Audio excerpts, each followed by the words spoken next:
much did you know about me before you wrote that story? Your story is just literally every line. I mean, seriously. And just seeing that happen again in your story, well, that's just, that can't be a coincidence, obviously. That's fantastic. Wow. So there's some pieces of that story that are quite profound and are right in reality. Shariah said, I want my light to shine, Jasmine. Jasmine kissed Shariah's forehead and said, glow. Let your glory shine. You're worthy, Shariah. Therefore, Shariah turned away from her magical mentor and faced the dark forest before her. Jurri, it's just incredible. It's so Holy Spirit inspired. And that's why it moves me to tears, because I just felt like he literally spoke to you. He literally spoke to you about me. Want to know what story you're in? Discover your own tale in books written about you. Imagine a library in heaven that contains books with stories written about you and me. These stories could be in any genre, from fantasy, mystery, action-adventure, or romance. Do you want to know what story you're in? I love that you are using what you have in a powerful way to reach people that's outside of the box. Yeah.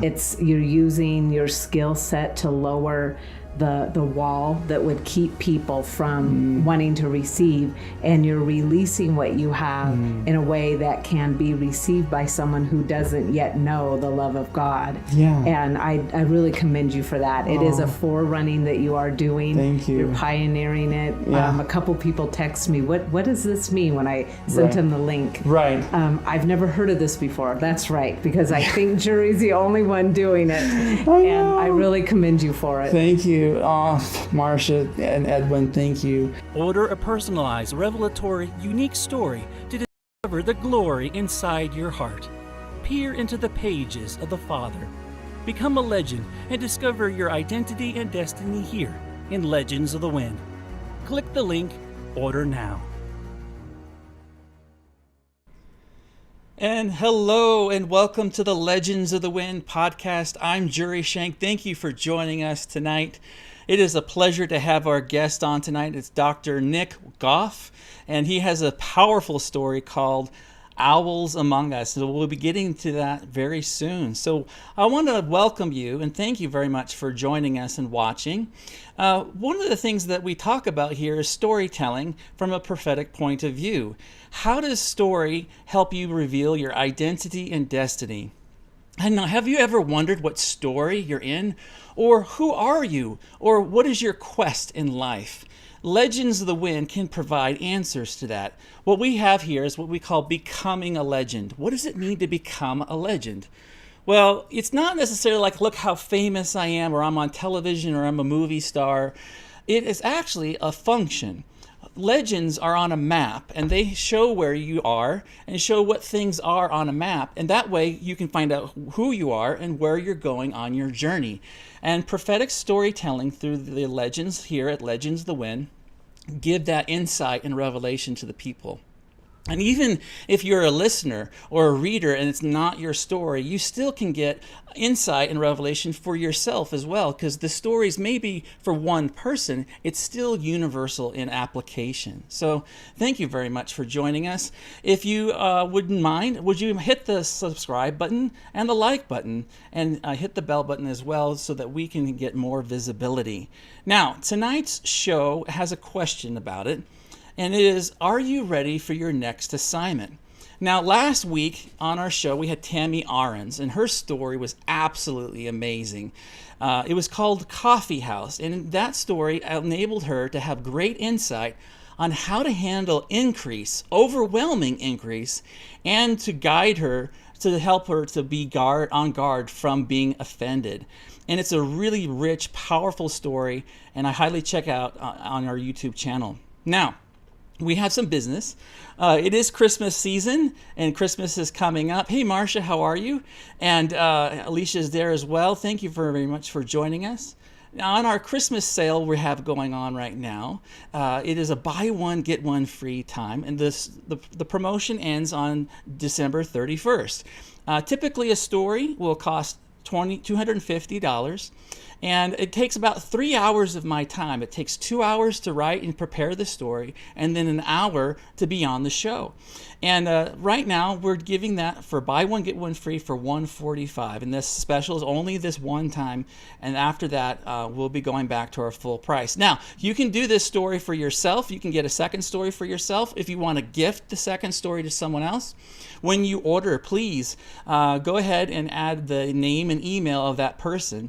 And if you don't know who you want to gift it to yet, you can always get back to us later. The way to find our ability to order is go to legendsofthewind.com and go to the store and look for the product Become a Legend. You can also find the link to that in our down in the description down below. Now, also, there's a couple agreements. One is a release to be on the podcast. Another is a contract. Basically, we get permission to publish your story. And if you do not want to appear on the podcast but still want a story, that is not a problem. We can still do that. Now, my wife, Alisha, is an amazing artist. If you look at the background here, this is from our book cover, The Fire Bear.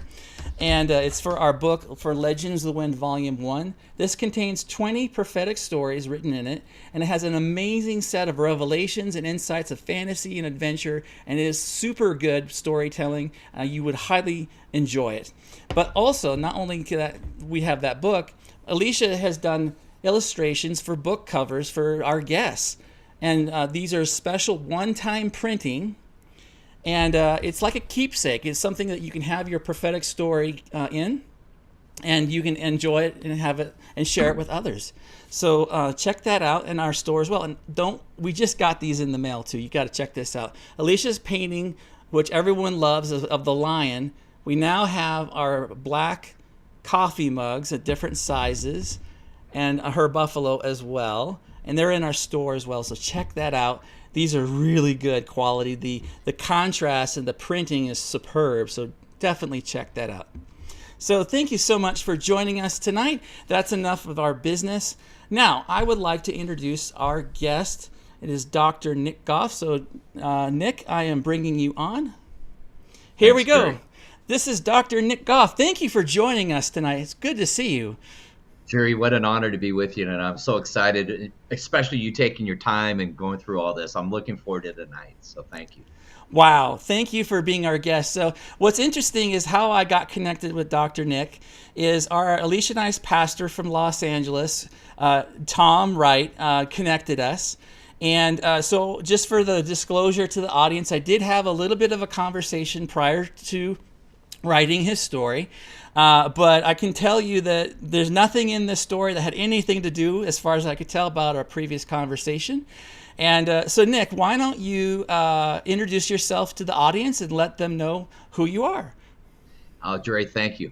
So my name is Dr. Nick Gough, and I've been in ministry, 42 years. Jurri, you went to USC. I did my undergraduate there, so we have something to celebrate on that. And I teach for a guy named Dr. Randy Clark. I'm on his, I speak at his seminary, and then I speak at his school of ministry. So 5 children, married 35 years, and senior pastor of the Branch Church in Cary, North Carolina. Wow, great. Well, you have quite a history and quite a journey that you've been on. So thank you for being part of our journey as well. Let's join the fellowship together, you know? Yeah, great. Well, let me see here. So why did you request a prophetic story? You know what? The prophetic's just been a vital part of my life. When I heard it, I love the creativity. I love how the Lord will use ideas like you have. And I go, I just got to experience this for myself. It's something new in the prophetic. And I just, gosh, I don't know, Jurri, it's been a long time that I'm a lover of hearing the voice of the Lord. And this is such a creative way of doing that. So I appreciate it. Wow. Well, thank you. And we thank you for your gift to us. We appreciate, we honor you. We welcome your mountain to our mountain, as I like to say. So, your story is called Owls Among Us. Now, I like to do a little brief, quick teaching to you and to the audience to help. How do you handle prophetic stories? Well, first of all, these stories are meant to be understood symbolically. Even if they may have a sense of realism to them, they're still symbolic. The story is a revelation. After we finish the story, there is a conversation. It's our interpretation time. And then hopefully together we can discover the application of what to do with it. Now, Dr. Nick, you have power. You have a choice. You can say, yes, I accept this story, or no, I do not accept this story. Or you may need time to process it, or you may say parts of it I receive. So that is completely within your power, and I honor whatever decision you make. Now, we have people in the chat that's part of this show as well. We have Marsha here, Alisha and Kylie are here. Mike Smith is here. Everyone's saying hi. It's great to have everybody participate. So thank you so much. We welcome your comments and questions in our conversation. So I forgot to brief you before we got set up here, but I like to say, what time is it? And it's like, it's story time. So Dr. Nick, are you ready to receive your story? Absolutely, Jurri. Thank you. Fantastic. Okay, here we go, everybody. Owls Among Us. The night air was crisp and full of moisture as the fall season was upon the land. The leaves were still on trees, but now some dropped to the ground. Winter was on its way. The moon shone through the low, wispy clouds. A storm was coming with its heavy rain. On the ground, various rodents scampered around, gathering their final forage of food before the snow came. A ragged-looking fox sniffed the leaves and bushes, hunting for a snack. The fox's eyes had darkness in them. He was sly and clever as he strategized where he would find his next meal. Heartless was his name. Up above the trees flew an owl, who was also hunting for prey. His eyes were full of light, and he could see in the darkness even at far distances. This owl saw the future and could bring it back to the present. Yet this owl was operating in the season alone, which he would find out was his biggest mistake. The owl heard some rustling in the leaves below and saw a mouse run across the forest floor. The owl dove in a rush, and just as he was about to snatch the mouse, the fox snarled and struck the owl in the face with his claws. This attack marked the owl, and it caused him incredible pain. He recoiled and fell down. The fight between the owl and the fox was intense. Both wrestled around in an incredible battle. Fur and feathers flew in all directions. The fox snapped his jaws and tried to bite the owl's neck and wings. The owl, however, used his wings and tried to get higher into the air and take advantage of the fox with his talons. In the end, neither the fox nor the owl ate their dinner, but the battle left them both quite wounded. The fox left thinking he was the successor. The owl left with a gash on his face, which healed into a scar that made him never forget this attack. Over time, the scar became smaller, but the memory remained. Through his pain, the owl's friends knew him by the name of Nick. "'Tis but a scratch," said the funny English movie. But to Nick, it was more than a flesh wound. Later, Nick gathered with the other owls of the land. The great wise owl Miranda summoned them for there was a mission to behold. Nick had flown for many years under the guidance of Miranda. She was ancient, but you could not tell this from looking at her. She had a marvelous coat of feathers that covered her body that seemed to sparkle like stars all over them. Miranda was also larger than all the other owls, and her insight was incredible. Seeing at far distances and knowing the lay of the land, Miranda contained the spirit of wisdom. Nick and the other owls, both young and old, male and female, all came to Miranda's nest in a large oak tree in the center of the forest. They all wondered about this time and opportunity. After the flock settled, Miranda stepped out onto the branch above them. She said, "Darkness, mystery, and disease are upon this land. There's deep dread in the forest because of this. The foxes and wolves have returned." A murmur in all the owls spread throughout the group. "Hush, my children. There is something at hand, a plan. Some of you need to fly high and far and get help from other forests. Others will need to take stations on the edge of the forest from one side of the lake to the other. And some of you must station at the tops of the mountains to look at the valley below. The forest and its animals all need your eyes. And when you see a threat, take action in groups of 2 or 3. This season is not for lone actors, for the beasts in the land have increased. This is the darkness I speak of. The group of owls all looked around and processed Miranda's directives. Each one understood where they belonged. Nick heard in his heart that he needed to travel over the land, back and forth from one side of the lake to the other, only to land in the moment of need. Nick asked Miranda, "What about the mystery and disease?" Miranda looked straight into Nick's eyes and asked, "Have you forgotten all the lessons I have taught you, Nick? Don't you remember the darkness contains all the hidden treasure you found? Nick, are you not a healing owl? Did you forget that you see the roots of wounds? This disease, dear Nick, is your assignment. You heard correctly. You are to fly over the back and forth over the land from one side of the lake to the other. Seek the healing assignment, Nick. Do you understand?"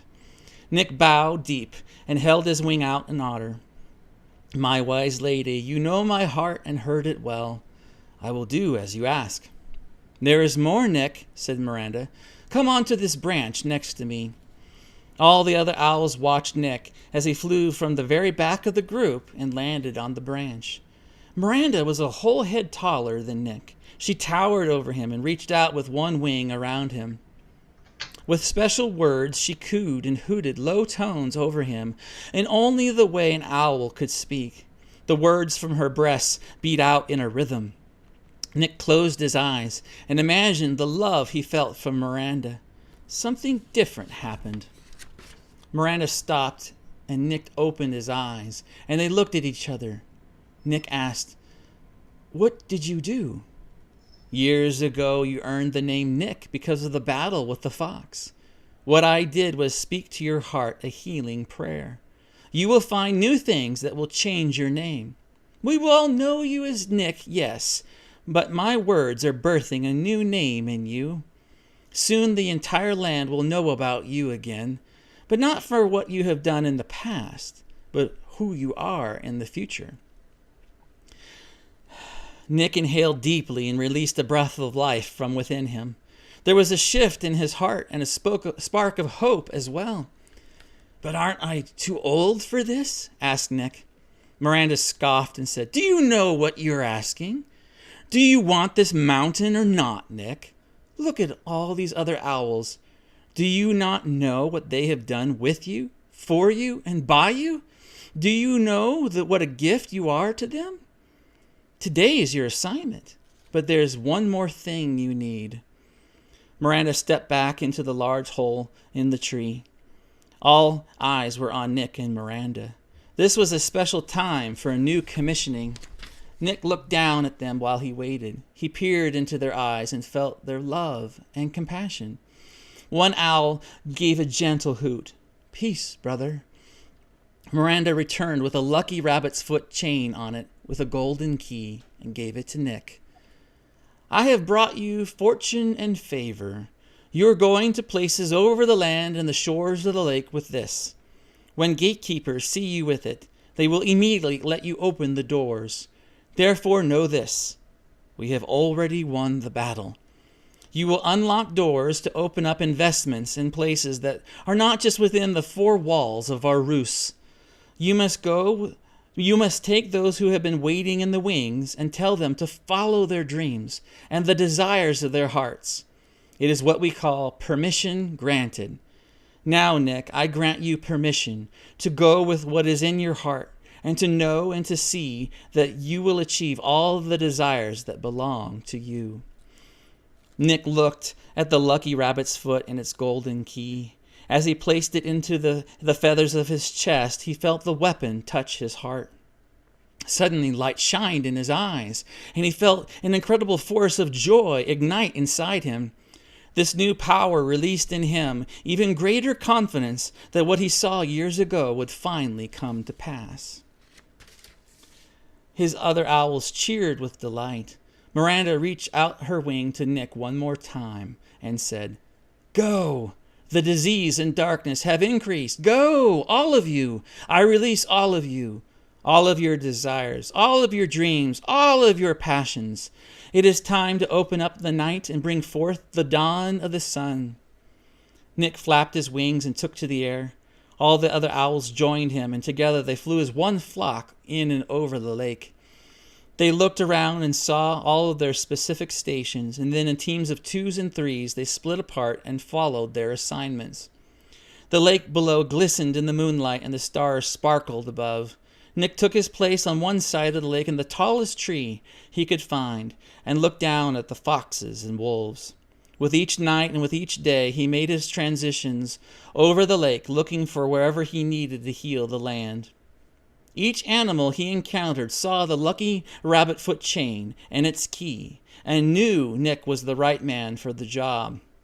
He healed the animals, and then they opened the doors for him for more. Nick saw the creatures' dreams come true. Joy erupted over the land. The foxes and the wolves saw they couldn't control the forest any longer. Delight filled Nick's heart, for his dreams came true as well. Inceptio. So Inceptio, for those of you who are new to the show, instead of ending a story with the end, Inceptio is Latin for the beginning.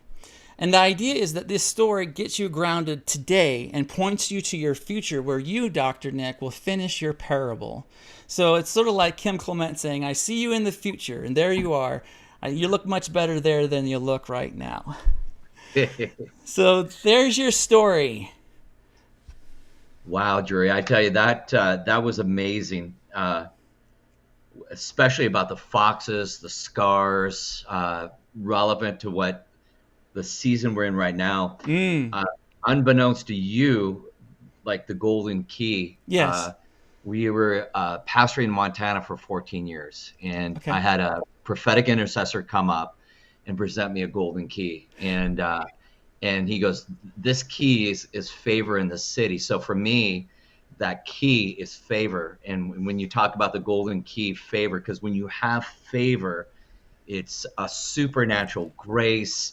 I know what that looks like when you have it, and I know what it looks like when you don't have it. And so that was really significant for me. It's like, wow, okay, good. And that's something I've been praying for. Wow. Is like, Lord, favor, Lord, because when you have favor, I just know it's of the Lord. And been given permission, a new joy, all my dreams coming true. That's that too old part. That's been something that's on my mind. I'm 64. I'm getting people like, you're old, retire. And I'm like, the Lord hasn't said that, and to be at all. And I had some intercessors call me, probably a year ago. My wife, I'm looking at my wife over here, and they told me that the Lord is bringing me to a season that I'll see my dreams accomplished, but I got to get out of the boat, and that means something to us. So yeah, that very pertinent to where and what is going on in our lives right now. Wow. Absolutely. That's great. Wow. Yeah. That's encouraging, because, for me, I don't know you, and I'm every single story I write, every single show I do, I go out on a limb, and thank the Lord, I've been graciously given the gift from God to help people, and it's been successful. Thank you very much for your confirmation of what I wrote for you. We have some comments in the chat I want to bring up real quick. Edwin asks, what does the fox represent? Well, let me ask you that, Nick. What do you think the fox represents? Well, I think the foxes, right? It's the little foxes that destroy the vines. So the foxes are not angelic. The foxes are demonic. They're the ones that scarred me, right, in the story. And so when I look at the foxes and the wolves, that those are not heavenly things. The owls would be the heavenly things. They're above the forest. They have perspective. So that's what that means to me. Great. That's a very good interpretation. So Marcia already jumped ahead of me about the name Miranda. Miranda is a name created by William Shakespeare. And Marcia says that it means admirable or wonderful. And when I was preparing for tonight, it also means to be wondered at. Now, I have my idea of who Miranda is, but before I go into it, Dr. Nick, who do you think Miranda represents? I thought it was an angel, Jurri. Maybe I'm off on that, but I thought it was an angel. Well, it is certainly a heavenly entity. I'll put you there. Okay. I love the spirit of wisdom. And I love the book of Proverbs and how Solomon had relationship with the spirit of wisdom. In my understanding, the spirit of wisdom is not Holy Spirit. It is part of the 7 spirits of God, which is part of the menorah in the temple. And that those are 7 entities, 7 spirits that are meant to be governors and tutors for us to learn to grow up into maturity. And I love wisdom. I love her. I have a relationship with her. I need to develop it more, to be very frank. But when I've met with her, she's very tall. She is beautiful. And I remember when I first encountered her, it was in a time of prayer and a worship.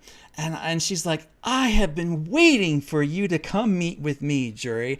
I have longed to show you who I am. And I love how unjudgmental she is. I love how welcoming and open she is. And how free, what she speaks is so freeing. And in your story, Dr. Nick, I believe that wisdom is yours. That you have a great relationship with her that will grant favor. I look at the book of Proverbs. When you are operating in wisdom, favor and riches do come your way. So I believe that part of that tool, the key in the lucky rabbit's foot. So, in the surface of the world in non-Christian ways and non-religious speak, a lucky rabbit's foot is representing luck, right?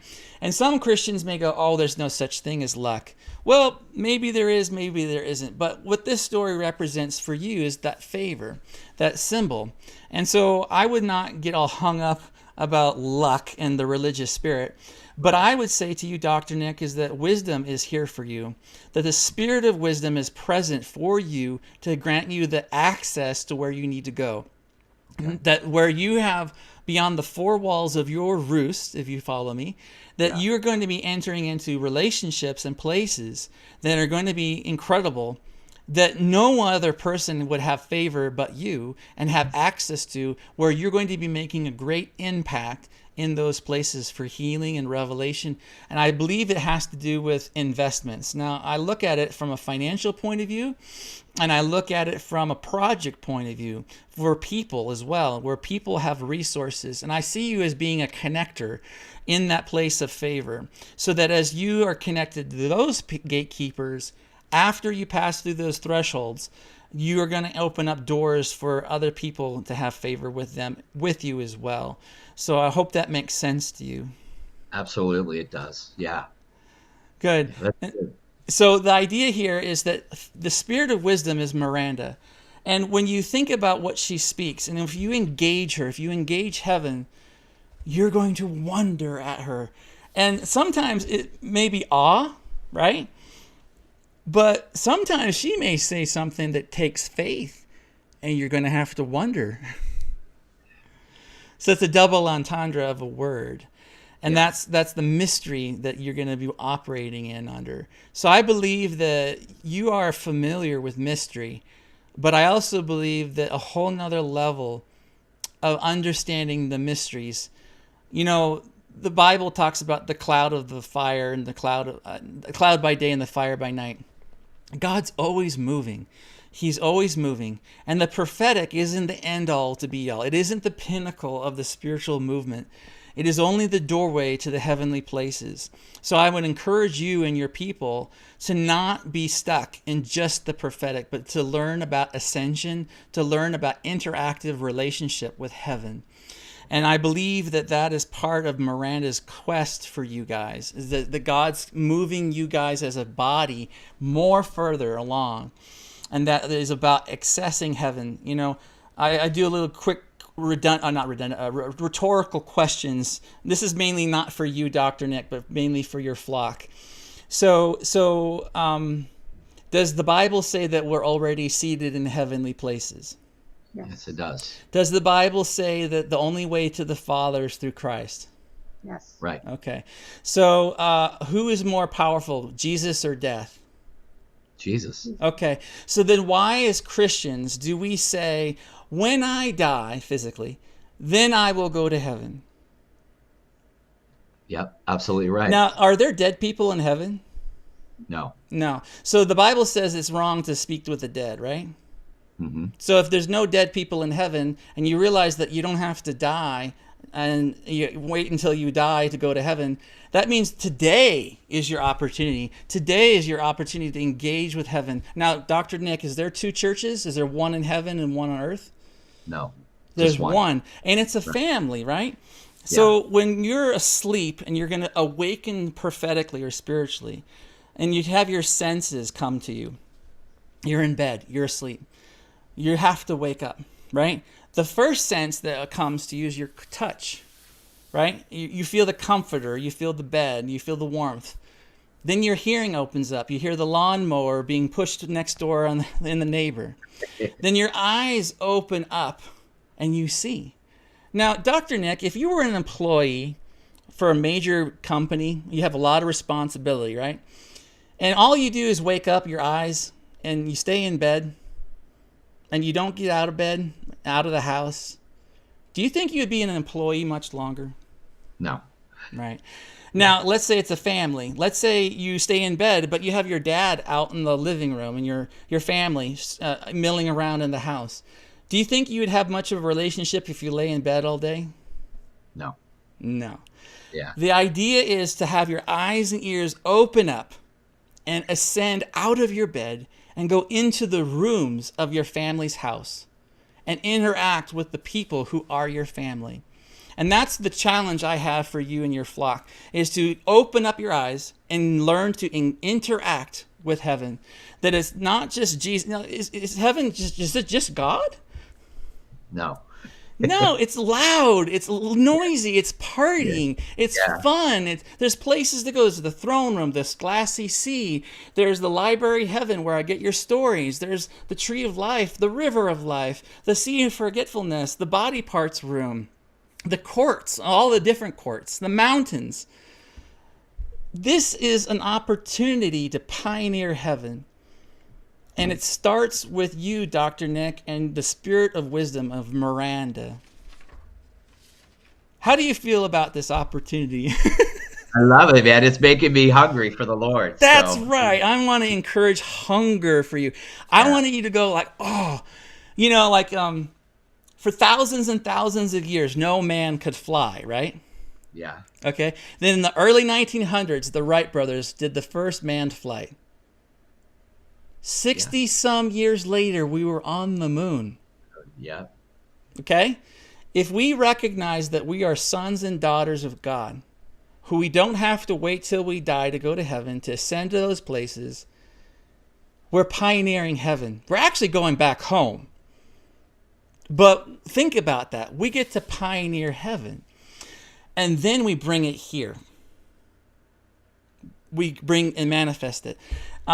So do you know what the second most popular Christian symbol is? I don't know. The ichthus, I don't know. The cross, ichthus, I don't know. So there's the cross, right? And I'm not diminishing what Christ did, but the second most popular is the fish. Yeah, the ichthus, yeah. What is it? What do you know about the story of the fish symbol? Well, it's the way that, if you were a believer and I was a believer, we weren't sure we were both on page. We'd kind of draw the half thing, and then I draw the half thing, and it's like, okay, like the secret handshake, like you're one, I'm one, man. I grew up hearing that too in Bible study, right? That's the Sunday school version. But for 300 years, from Christ, for the next 200 or 300 years, in Christian historical art, the cross was not prominent. But there was a shape called a mandorla. Mandorla is Latin or Italian for almond. And if you look at original Christian art, you have Jesus or Mary with the baby Christ, and you have this thing in the background with rays and glory going out. It's the almond shape. It's called the mandorla. Okay. What that symbol means is heaven overlapping with earth. The fish symbol is actually a part of two circles overlapping.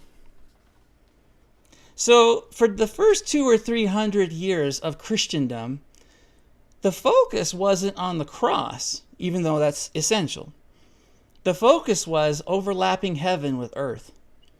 And if people are in the Christendom in the next revival, the great revival that we're on the threshold for, if we want to have unprecedented revival compared to the Acts, book of Acts, then the cross is just the doorway. And the idea is to bring heaven to earth. That's the mandala. That's the symbol of heaven on earth. So yes, it's the secret handshake. Okay, you're a Christian too. Okay, let's go over here and talk, right? But, well, what about this? What if you're talking to heaven? Yeah. What if you're pioneering heaven?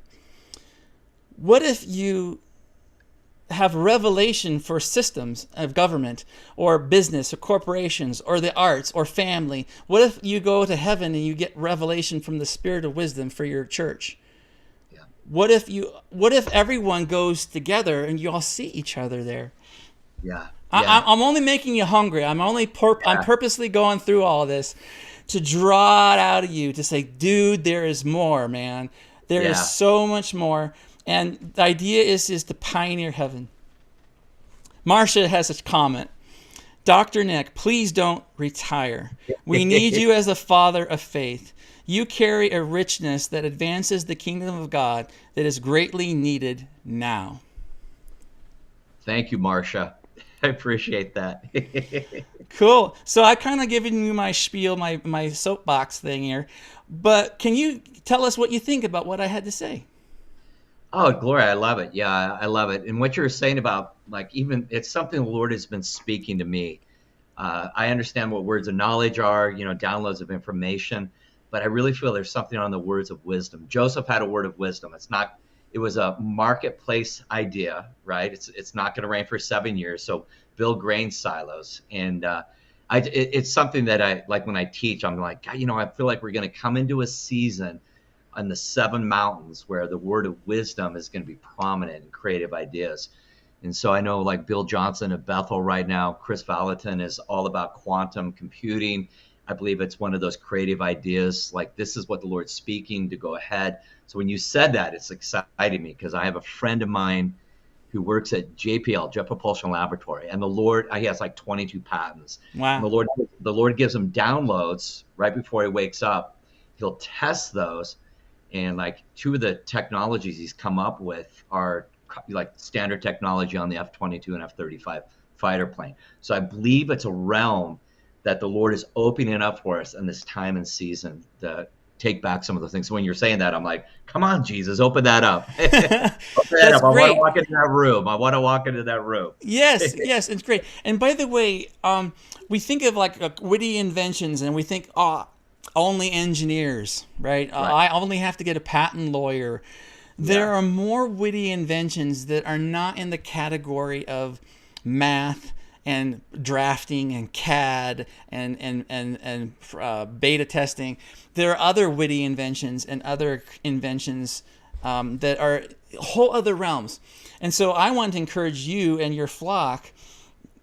I'm saying flock on purpose because it has to do with owls among us, is that it talks about young and old men and women, is that there are things that you're going to have, that we are going to be solutions to problems, and that we're going to be going through hell and heaven, tested, being refined like fire, being purged of all mindsets that are not in agreement with the kingdom.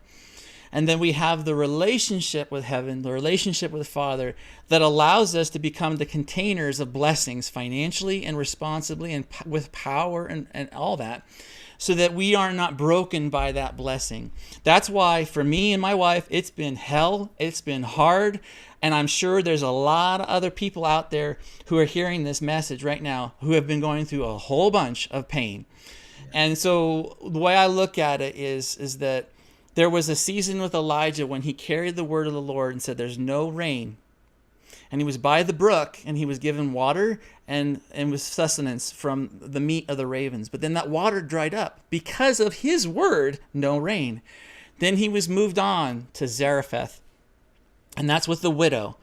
And I would say the symbolism there is the widow has a mentality of an orphaned mindset.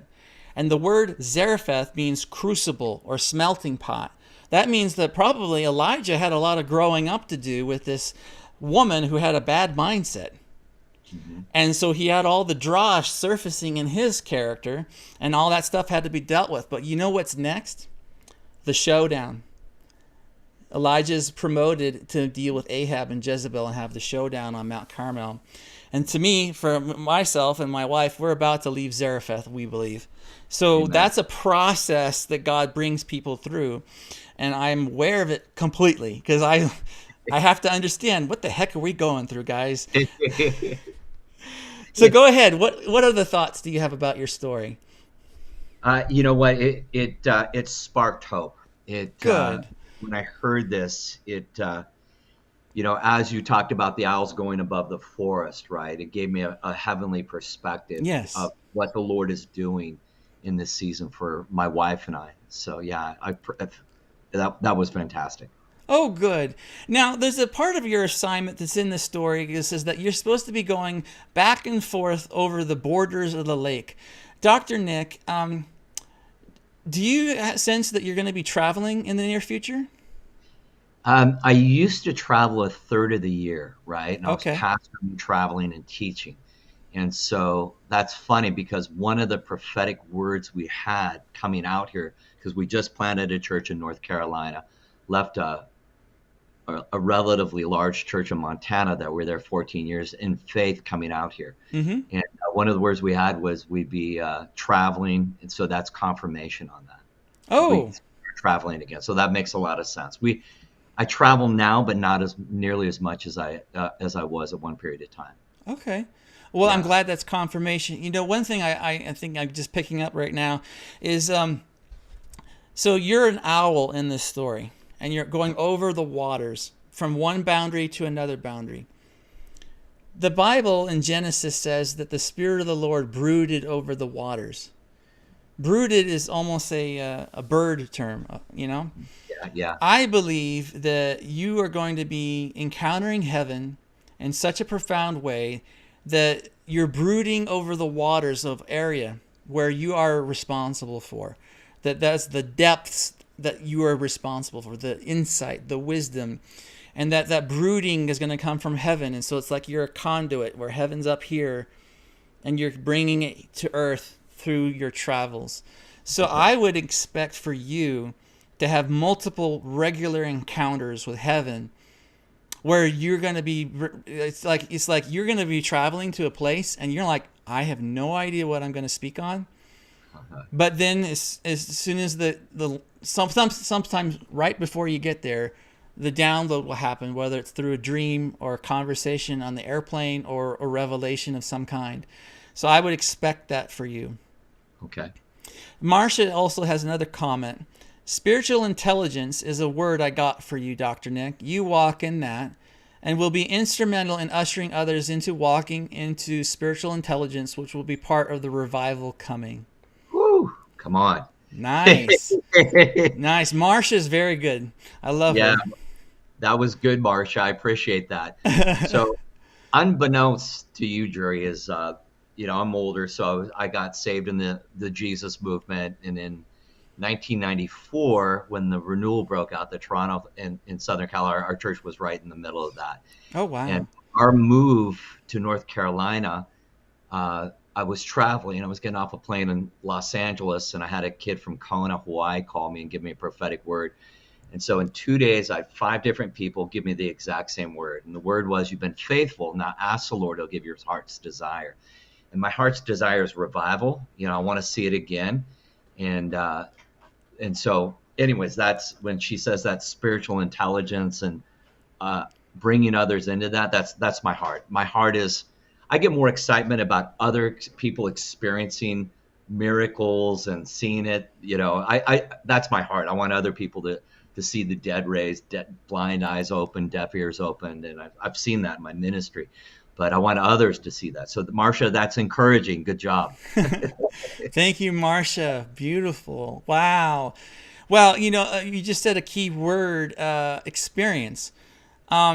too often the religious spirit makes us think that we have to have head knowledge to know God, where we are burdened by memorizing scriptures, and there's nothing wrong with that. But we end up getting stuck here and we can't hear.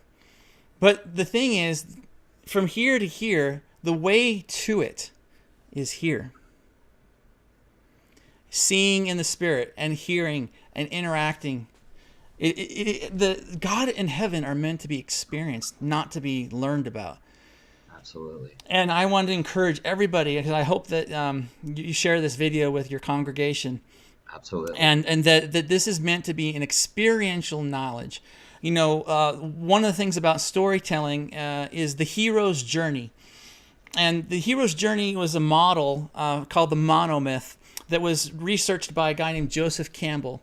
Now, he was not a Christian, but he discovered a symbol, or not a symbol, a pattern of a structure of a story that was common to all cultures, no matter what time in history or where in the earth, what kind of different kind of culture. There was certain things that were all patterns. But before Joseph Campbell was C.S. Lewis and Tolkien and his group of people. And they were debating about the resurrection and about how many myths had a resurrected king.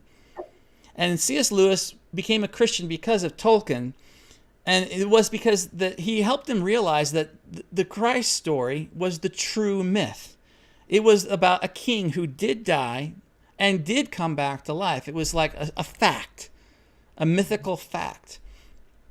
And when you understand storytelling is from heaven, stories are meant to be experienced. What I have given you in this tale, your legend, you've become a legend, is I've allowed you to have access to an experience, an encounter with heaven, where you see differently. Now, these are clouded in mysteries.